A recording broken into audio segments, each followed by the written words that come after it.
Subscribe and press the bell icon for latest updates.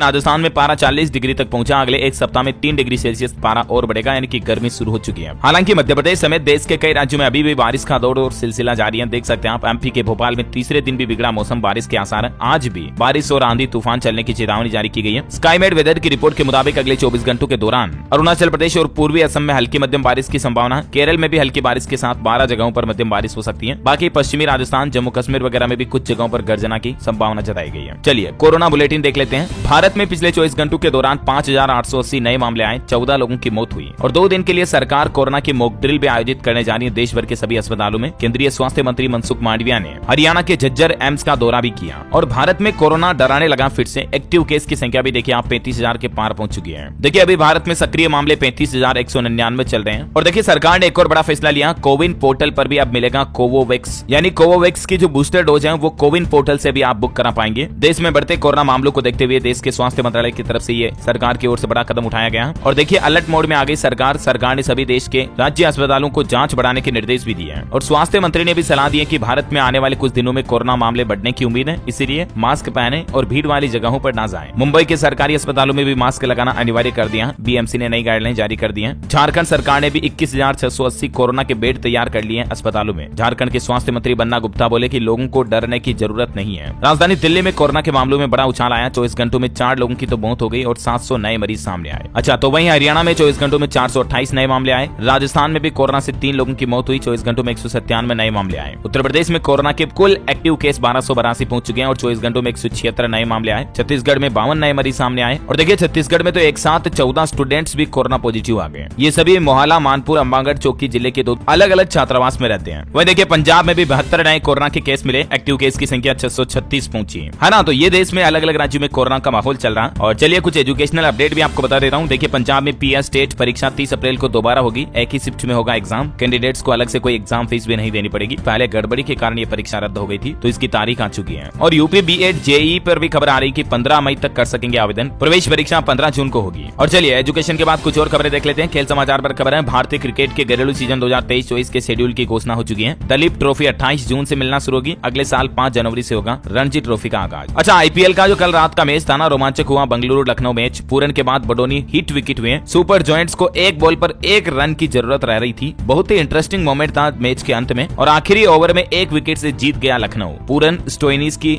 विस्फोटक पारियों ने बेंगलुरु के हाथ से छीनी जीत। बड़ी खबर है, भारत ने ब्रिटेन से बातचीत टाली। ब्रिटिश मीडिया का दावा है कि खालिस्तानियों पर एक्शन न होने से मोदी सरकार नाराज है। हालांकि नई दिल्ली ने कहा कि ये सब झूठ है। अच्छा, कार का एक नंबर देखिए दोस्तों, 122 करोड़ रुपए में बिका कार का नंबर। ये अब तक का दुनिया का सबसे महंगा नंबर प्लेट का रिकॉर्ड बन गया है। दुबई में ये कार का नंबर बिका। नंबर है केवल P7। इसकी नीलामी लगी 122 करोड़ 60 लाख रुपए में। मतलब देखिए जरा रईसी भी किस हद तक होती है। कार के नंबर के लिए 122 करोड़ रुपए। वाह। अच्छा, बड़ी खबर देखिए, सभी पालतू हाथियों को अब जल्द ही आधार जैसी यूनिक आईडी मिलेगी। करीब 300 हाथियों की डीएनए प्रोफाइलिंग भी की गई है। दिल्ली सहित 7 राज्यों में सफल पायलट प्रोजेक्ट के बाद अब वन एवं पर्यावरण मंत्रालय इस सिस्टम को पूरे देश भर में तेजी से लागू करने की योजना बना रहा है। मतलब जितने भी पालतू हाथी है ना, जैसे हमारे आधार कार्ड में यूनिक नंबर होते हैं ना, वैसे हाथियों को भी एक यूनिक आईडी नंबर अलॉट किए जाएंगे, है ना। अच्छा, राजधानी दिल्ली में पर्यटक कर सकेंगे अपने मनपसंद टूर। जल्द ही दिल्ली में बस सेवाएं शुरू होने जा रही। 300 से 600 रुपए के बीच बुक होगा टिकट। गुड न्यूज है, इस राज्य में चलेगा वर्षा आधारित एग्री प्रोग्राम। किसानों को 40,000 रुपए मिलेंगे। दरअसल बिहार सरकार की तरफ से एक खास स्कीम शुरू की गई है किसान भाई लोगों के लिए। केंद्र सरकार के सहयोग से बिहार सरकार वर्षा आधारित खेती कार्यक्रम संचालित करने जा रही है। और इसमें पहले कुछ